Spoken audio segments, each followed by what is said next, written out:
മൂന്നാറിലേക്ക് നടത്തിയ 2 ദിവസത്തെ ട്രിപ്പ് യാത്ര അത് അത്രയും മനോഹരമായ ഒരു ട്രിപ്പായിരുന്നു എൻ്റെ ജീവിതത്തിൽ.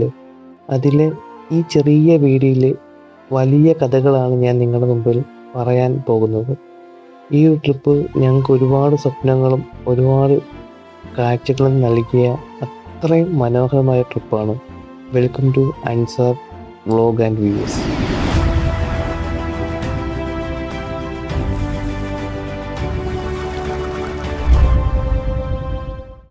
ഇവിടെ നിന്നാണ് എൻ്റെ കഥ തുടങ്ങുന്നത് തന്നെ. 45 ദിവസം കുവൈറ്റിൽ വിട പറഞ്ഞ് നാട്ടിലോട്ട് കയറുമ്പോൾ ഒരുപാട് സ്വപ്നമായിട്ടാണ് ഞാൻ വീട്ടിലെത്തുന്നത്. ഇവിടെ ഇപ്പോൾ 40 ഡിഗ്രി ചൂടാണ്. നാട്ടിൽ നല്ല കാലാവസ്ഥയാണെന്ന വീട്ടിൽ നിന്ന് വിളിച്ചത് തന്നെ പറഞ്ഞപ്പോൾ അത് കേട്ടപ്പോൾ വളരെ സന്തോഷമായിരുന്നു. ഞാൻ എയർപോർട്ടിൽ എത്തുന്ന സമയം വെളുപ്പിനെ 6-6:30 അപ്പോൾ കണ്ട കാഴ്ചയാണിത്. എന്നെ മഴ കൊണ്ട് മൂടിയപ്പോൾ ഉള്ളൊരു കാഴ്ച, നല്ലൊരു കാലാവസ്ഥയായിരുന്നു. ആ ചൂടിന്ന് ഇങ്ങോട്ട് വന്നപ്പോൾ വളരെ ആശ്വാസമായിരുന്നു. നല്ലൊരു മഴയും കണ്ട് നല്ലൊരു യാത്ര സുഖിച്ചാണ് ഞാൻ വീട്ടിലേക്ക് എത്തിയത്. വീട്ടിലെത്തിയപ്പം തന്നെ കുട്ടികൾ എന്നെ കണ്ടുകൊണ്ട് ചാടി ഓടി വന്നു. ഉടനെ അവർ എൻ്റെ പെട്ടിയാണ് ശ്രദ്ധിച്ചത്. പെട്ടി ഞാൻ പൊട്ടിച്ചപ്പോൾ അവർക്കെല്ലാം വളരെ സന്തോഷമായി. അവരുടെ സാധനങ്ങളെല്ലാം എടുത്ത് അവർക്ക് ആവശ്യമുള്ള സാധനങ്ങളെല്ലാം മാറ്റി അപ്പുറത്തും ഇപ്പുറത്തും കൊടുത്തു. ഒരുപാട് സന്തോഷമായിരുന്നു. പിന്നെ എൻ്റെ മൂത്ത കുട്ടി പ്രത്യേകം പറഞ്ഞിട്ടുണ്ടായിരുന്നു ഒരു പെട്ടി മുട്ടായി പ്രത്യേകം കൊണ്ടുവരണമെന്ന്.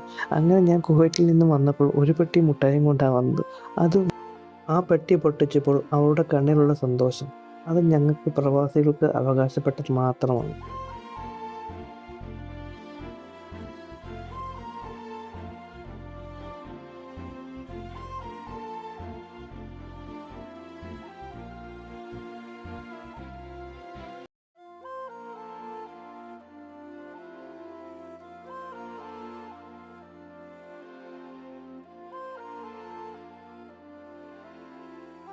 പിറ്റേ ദിവസം വീട്ടിൽ നിന്നും വിട പറഞ്ഞു മൂന്നാറിലേക്ക്.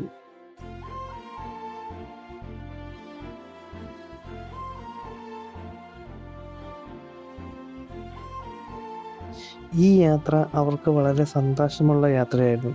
എല്ലാ വർഷവും ഞാൻ നാട്ടിൽ വരുമ്പോൾ എന്നോട് ആവശ്യപ്പെടുമായിരുന്നു മൂന്നാർ പോവാൻ. ഞാൻ സമയമില്ലാത്തതുകൊണ്ട് അത് ഒഴിവാക്കി വിട്ടു. പക്ഷേ ഈ വട്ടം ഞാൻ അവരെയും കൊണ്ട് മൂന്നാർ പോയി.